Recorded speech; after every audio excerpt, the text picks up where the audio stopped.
Tomorrow is senior day for the BYU football program. What to make of their matchup against Utah Tech? We'll preview that. We'll also get you ready for BYU basketball this coming weekend, taking on Nicholls. Had a great conversation one-on-one with Spencer Johnson, one of the early season stars for BYU basketball. You'll hear from him ahead on today's show.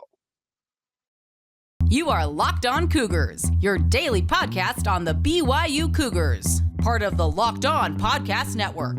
Your team every day.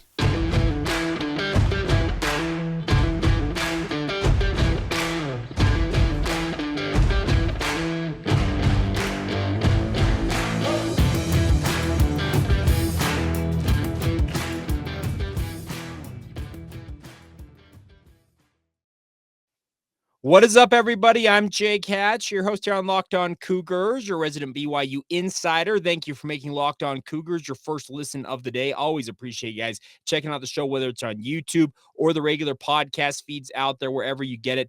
Thank you for checking it out. We're very proud to be part of the Locked On Podcast Network, where, of course, the motto is your team every day. And as such, this is your only daily podcast focused on the BYU Cougars. Today's title sponsors are friends over at Underdog. Sign up on UnderdogFantasy.com with the promo code Locked On and get your first deposit doubled up to $100. We'll talk a little bit more about them as today's show progresses. But let's dive right in. Tomorrow is senior day for the BYU football program, a 1:30 kickoff. It's going to be a cold game.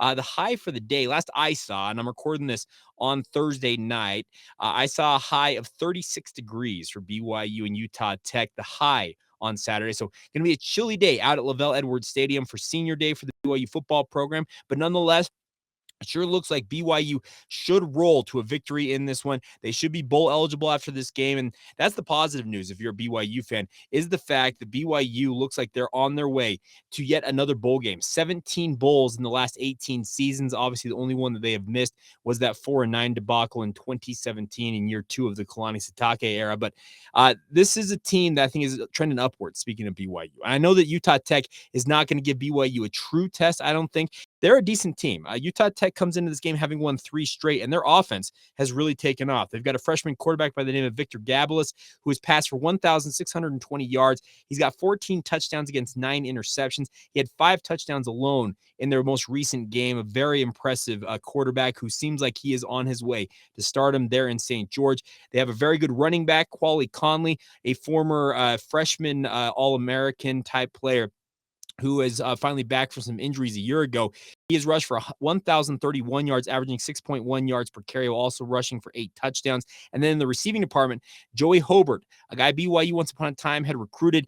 He is at Utah Tech, having 78 receptions, 1,149 yards, and 14 touchdowns. He's just an absolutely insanely talented receiver, and Utah Tech's lucky to have him. So Utah Tech comes into this game with a very potent offense. They call it the spread and shred. The former Washington State assistant Craig Stutzman is the offensive coordinator down there. Paul Peterson, very offensive-minded in his own right, a former Boston College quarterback, as well as a BYU graduate assistant. He's been coaching at multiple different stops, but is the head coach there at Utah Tech. And they're going to be coming into this game thinking, okay, we can move the ball in this BYU defense, but can they move it as consistently as they have against their fellow FCS-level opponents? That's going to be the big question. If they can make this game a little more interesting for BYU than we might otherwise consider an FCS game to be.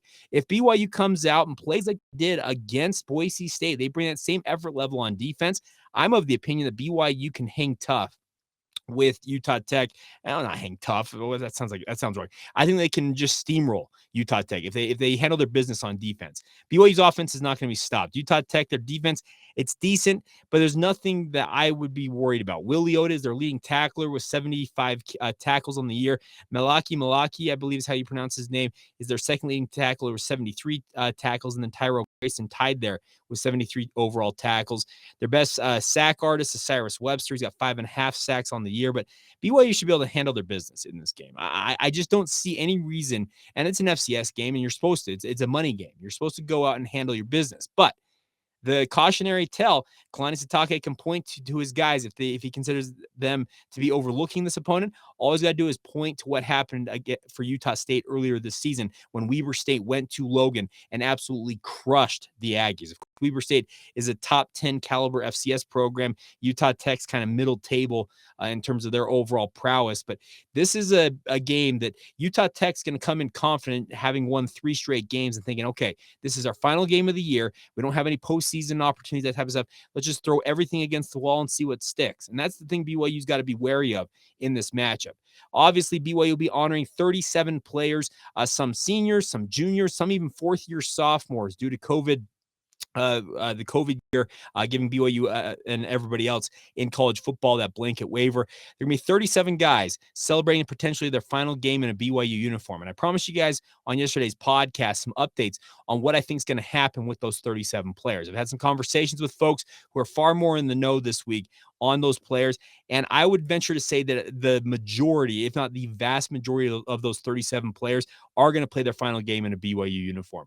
Whether they're seniors, there's 13 of them who are out of eligibility. There's a number of guys who are draft eligible prospects. Think of Jaron Hall, Blake Freeland, Puka Nacua, those type of guys. They're probably going to try their hand and go to the professional ranks. And I don't blame them one bit. And I know that sucks to hear as a BYU fan. You're like, well, they could come back for another year and they could help BYU usher in the Big 12 era. I get all that. But the thing about it is I think that they are intent on making money and getting out into the real world and being paid for their services. And you can spare me your conversations about NIL. NIL's good. Trust me, guys like Jaron Hall have cashed in to a large degree. Puka Nacua also has cashed in to a large degree. But the money you can make in the NFL as compared to what you can make at the with NIL at the collegiate level, just doesn't compare. Honestly, it's just there's and the other thing about it, don't worry about school. You can go and focus on your craft. You are a professional. That is your job to play football. There's so many perks to turning pro. And I think a number of those guys will pursue that. And there'll be other guys who simply are just, they're tired. Their body's worn out. Medical retirement types conversations are happening, and they're just going to have to hang it up. So I think that the vast majority of BYU's seniors are the 37 players who are being honored at that senior event before the game. The vast majority of them are probably going to play in their final game in Lavelle Edwards Stadium. And now, what does that mean for BYU going into the Big 12? Well, it means it's probably going to be a tough year. It's going to be a very, very young team for BYU entering the Big 12 era. But it's actually not a bad place to be for BYU. They can grow with the program, speaking of this young talent coming in, and they will know nothing other than Power 5 football. That's the thing about this, is that this crew that is going to be taking over going into the Big 12, yeah, if the vast majority of those 37 guys do leave and that roster gets turned over, because there'll probably be inevitably guys who transfer out of the program who also just decide to hang it up as walk-ons, that type of stuff. There could be, 40, 45 and guys turned over from this BYU roster if things really get blown up. And that's going to lead to, I think, a bunch of guys coming into the transfer portal, young talent getting an opportunity to start early on in their careers relative to their age for the BYU football program. But it's not necessarily the worst thing in the world. This has been a program that has had a lot of continuity on this roster for the last 3 to 4 years. Many of you who pay attention to that know how much this core has meant to BYU. They've won a lot of football games. They also had to build it up. They went through the debacle, some of them in 2017, building up 2018, 2019, getting the payoff in 2020, having the breakout campaign a year ago in 2021. This year has not necessarily gone according to plan. The best they can do is an 8-5 record if they were to win out from this point. They would have liked to have avoided a 4-game slide, but now it's a new era upcoming. We're 3 games away, folks, from the Big 12 era being here for BYU football. I'm expecting early next month. Everything we're hearing is that the Big 12 schedule will be coming out. Tom Homo told Dave McCann that he has seen the schedule. It's not necessarily laid out completely with dates, etc., but he has seen who BYU is projected to play, and he's very excited about it. So this is we're running really close to the end of one era and the dawning of a new one. And that's going to include turnover on the coaching staff, turnover on the roster, and a whole new level of football for BYU. And I for one, I'm excited. I can't express how excited I am for BYU to be a member of the Big 12 Conference, be in this era playing big boy football. Yeah. Is BYU going to take its lumps, especially if the roster turnover, based on what I'm hearing, is going to take place? They're absolutely going to take their lumps. They may be lucky to get to 6-6 next year if the roster truly gets blown up as much as it possibly could here. But at the same time, It is an opportunity for Fesi Sitake to start building again and build up this program in the Power 5 ranks. Go recruit higher level talent, hit the transfer portal, bring in people who you think can really help you compete at that level. And it's essentially it's a fresh start. And that's the thing about this is, yeah, senior day, it's great. We're going to honor all those young men. BYU should win this game handily, should get to bowl eligibility. But then at the same time, you are then just 2 games away from a whole new era of football. And it's kind of bittersweet in a way, I guess, because you look at these guys, all the stuff they've done for this program. You say, thank you for all the memories. Thank you for all of your service. Thank you for doing all the things you guys did to help build this program.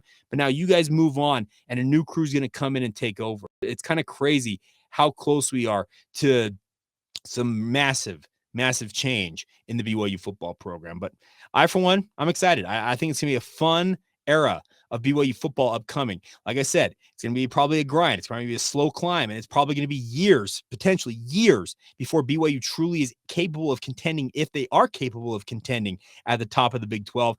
But the only way to have that opportunity is to get in. And that's what BYU is just literally, it feels like games away. I know it's months away. It's July 1, but at the same time, it's coming very, very quickly. All right, coming up here in just a minute, let's switch over and talk some BYU basketball. The Cougars back in action tomorrow night, day-night doubleheader if you want to do it. BYU football in the afternoon, BYU basketball at night. They take on Nicholls State. Had a great conversation with Spencer Johnson. We'll get to that here in just a moment. First, though, a word on our friends over at Underdog Fantasy. Many of you out there are fantasy sports players. The best part about Underdog Fantasy, it's the easiest place to spice up the college football season. If you guys want to have some fun with the games you're watching, whether it's BYU or any other college football game, you go to the Underdog website, you sign up there. The best part is you pick 2 to 5 players and over under on their projected numbers. They will throw a number, let's just say Jaron Hall, passing yards, let's say 279.5. You pick over under, set it, and forget it. That's really as simple as it goes, my friends. So give it to Underdog and give it a shot. It's easy to play. It's available in over 30 states, including Utah.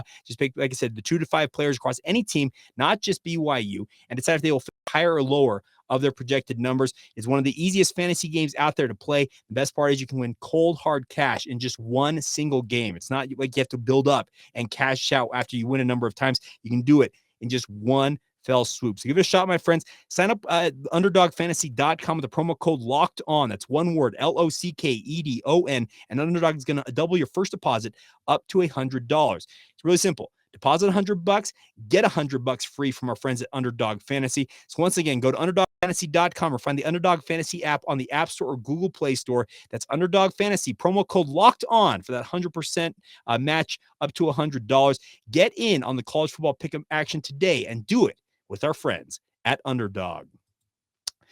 Thank you once again for making Locked On Cougars your first listen today. I want to encourage you guys to make sure you check out the Locked On Sports Today podcast. It's your way to catch up on all the news you may have missed the day before in sports, from the games that matter the most to the biggest stories in sports.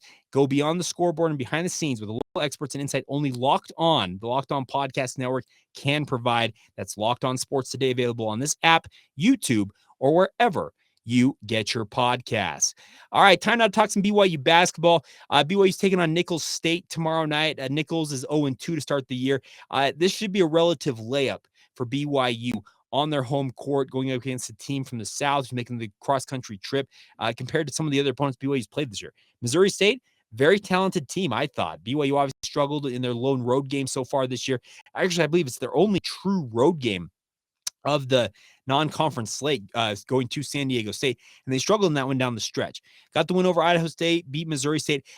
This time, tomorrow, BYU should be 3-1 after they beat Nicholls State. This should be a relative layup, like I said. Nicholls is not anything to write home about, but the good news is BYU's got a very, very good core of players, and one of them who has stuck around through a lot of different things. He's been a backup for most of his time at BYU, has now entered the starting lineup, and who I think is one of the true early season stars for BYU is Spencer Johnson.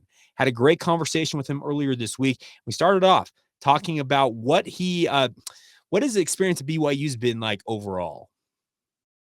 Oh, man. There's been a lot. The fans are incredible. Definitely being a part of some really great teams here. Having some, building some really good relationships with my coaches and my teammates. But for me, it's just being able to have this experience with my wife. And we talk about this all the time when we're like, man, this is so cool to be a part of this, and it goes by really fast.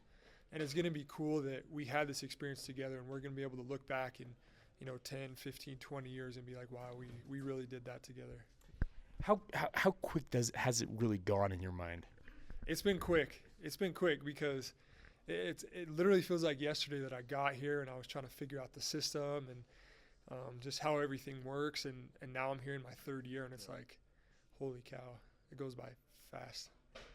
You're a pretty well-traveled guy before you got here to BYU. If I'm not mistaken, it was Weber, Salt Lake Community, UVU. Okay. Weber, UVU, Slick, and then BYU, yeah. How did you endure all that upheaval? Because that's a lot of different programs in a very short time frame. Totally.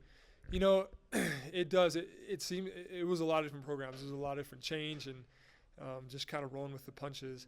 But for me, it was always like, hey, I know I can play college basketball, and I really have a dream to do it. And I really feel like I was going to, kind of maybe give up on a dream if I didn't accomplish that. And so I was like, no matter the obstacles or what happens, like I'm gonna believe in myself, and I'm gonna surround myself with great people who are gonna build me up and put me in great positions. And I know if I do that, I'm gonna be successful. And like I have this dream, and I'm gonna chase it till I get it. Now, what I guess led you to believe that, hey, I can play at that level? Yeah. People always talk about it's just like the work that you've put in, and I just felt like I had put in so much work throughout my entire life where I was like, it would be a shame to kind of just let that all go to waste, Like I had worked so hard, and I know my parents had worked really hard and sacrificed a ton to put me in these great positions. So I feel like I owe it, to myself and for sure to them to just be successful in the things that I pursue. What made you want to play so badly for Mark Pope? Well, kind of along the same lines is he is super relentless, and it's going back to what I said is how you surround yourself, with good people who see success in you, and the type of people that you surround yourself with are the people that you're going to become, and Coach Pope really is just like, I'm going to be successful, and I'm going to work really hard and do things the right way. And I knew that if I surrounded, myself and I had him as a close connection, that undoubtedly I would also follow, in the same path. So what is there still left for Spencer Johnson to accomplish on a basketball court? Man, a ton. I'm still, earning my way and earning my minutes and earning my shots and on the defensive end and things. So there's definitely a ton left to accomplish, and I really feel like I haven't accomplished anything yet. What do you think this team's capable of accomplishing this year, like as a squad? Totally.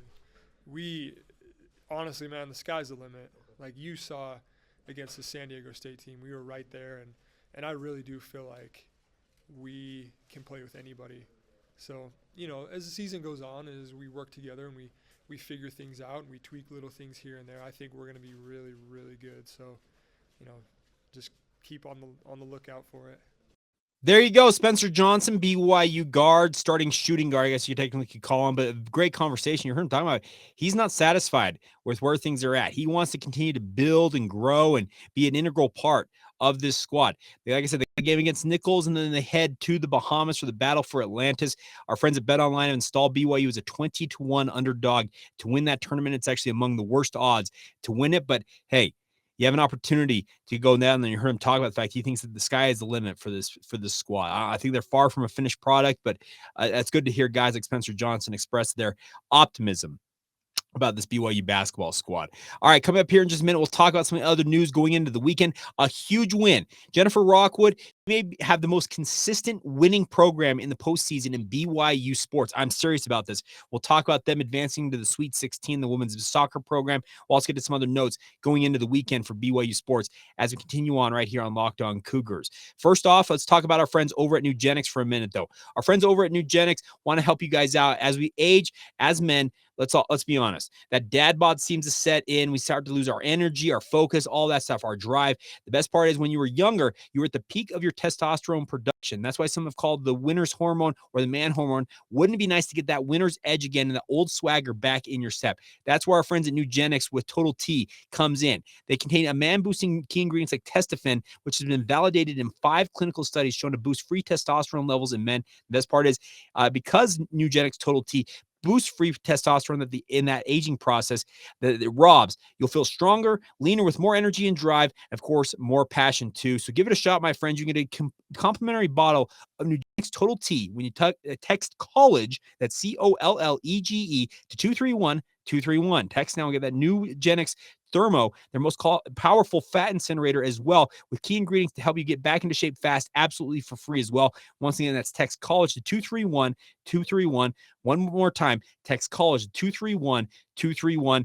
Just a real quick, texting rolls you in a recurring automated text messages reminder for you guys. Consent not required to purchase. Message and data rates apply. But give it a shot, my friends. That's our friends over at Nugenix, helping you get back your younger years and do it with Nugenix. Also brought to you today by our friends over at UCCU. UCCU, Utah Community Credit Union, is offering a 15-month savings certificate with an incredibly high APY of 4.00%. The best part is you can jump up to an even higher rate of return anytime during the life of that certificate. Of course, all of us know that interest rates and inflation are both on the rise, as if we hadn't noticed. The good news is UCCU can help you use this rise in your rates to your advantage.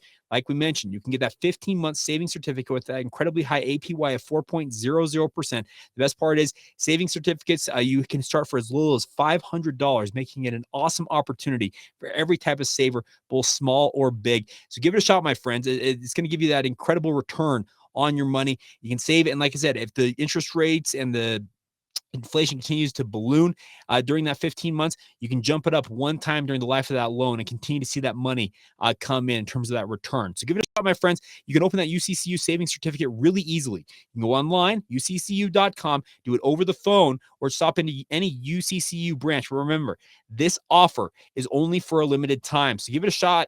Visit uccu.com to learn more and get started on a savings certificate today. That's Utah Community Credit Union. Love where you bank. Thank you once again for making Locked On Cougars your first listen of the day. Always appreciate you guys checking out the show.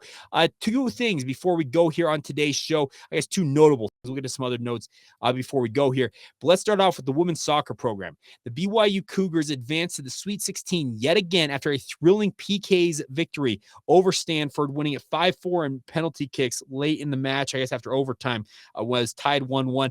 They brought in a freshman goalkeeper, Tegan Seal, and she got one to stop. She actually saved one of Stanford's PKs, which ultimately gave BYU the edge they needed, and the Cougars advance to the Sweet 16 yet again. This program, I'm speaking Jennifer Rockwood, they need to build a statue. We talk about building a statue for Lavelle Edwards. Well, Jennifer Rockwood, she deserves one. She has built this women's soccer program at BYU literally from the ground up into the behemoth that it is.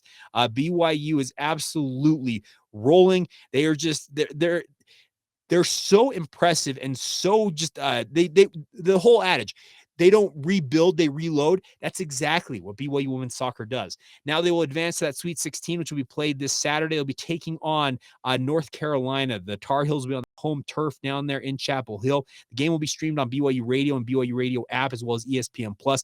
Huge opportunity. It'll be at 11:30 a.m. Eastern time. That's 9:30 Mountain time at Dorrance Field, but a big opportunity nonetheless for BYU to make it to the Elite Eight. They have never beaten North Carolina. They've only faced them in exhibition or postseason matches and have never won against the Tar Heels. Well, here's your opportunity to do it for BYU. That'll be taking place tomorrow as they take on the Tar Heels, in a huge opportunity for Jennifer Rockwood. And I don't count her out of anything. Her program, it's just as consistent as they come in the postseason. They find ways to win. And that's the impressive part for the women's soccer program. Also, congratulations needs to go out to BYU passing game coordinator and wide receivers coach Fesi Sitake. He is a 2022 Broyles Award nominee. It's an award given annually to college football's top assistant.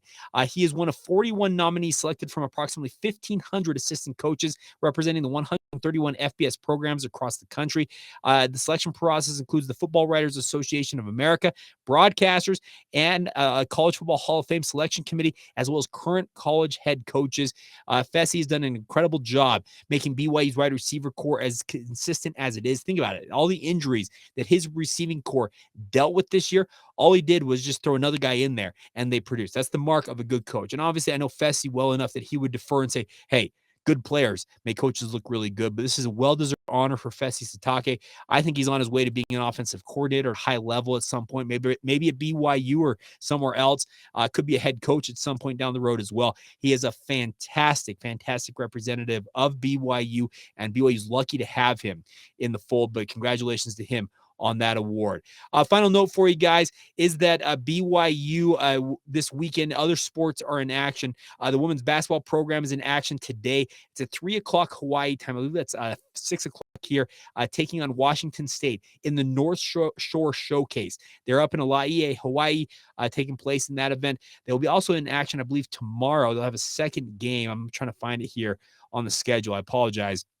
I'm not seeing it, so I apologize. But they'll have 1 second game for the women's basketball program. No, that's not it. Anyways, they have a second game out there. Oh, it's right there. Troy, tomorrow at 6 o'clock Mountain Time as well, 3 o'clock Hawaii time. They're in the Cannon Event Center on the campus of BYU Hawaii. And then also women's volleyball in action against LMU tomorrow. They'll be taking on Loyola Marymount. It'll be at 1 o'clock Pacific time, 2 o'clock Mountain Time in Los Angeles at the Gersten Pavilion. The women's volleyball program off to a very consistent run right now, 5 straight wins in their own right as they get ready for the postseason coming up very, very shortly in women's volleyball, but a big opportunity to go to LMU and hopefully make it 6 straight wins for the women's volleyball program. So there you go. That's what's coming up on BYU sports this weekend, but BYU basketball on the men's side, huge opportunity against Nicholls, then final tune-up before they go to the battle for Atlantis in the Bahamas next week, and also BYU football.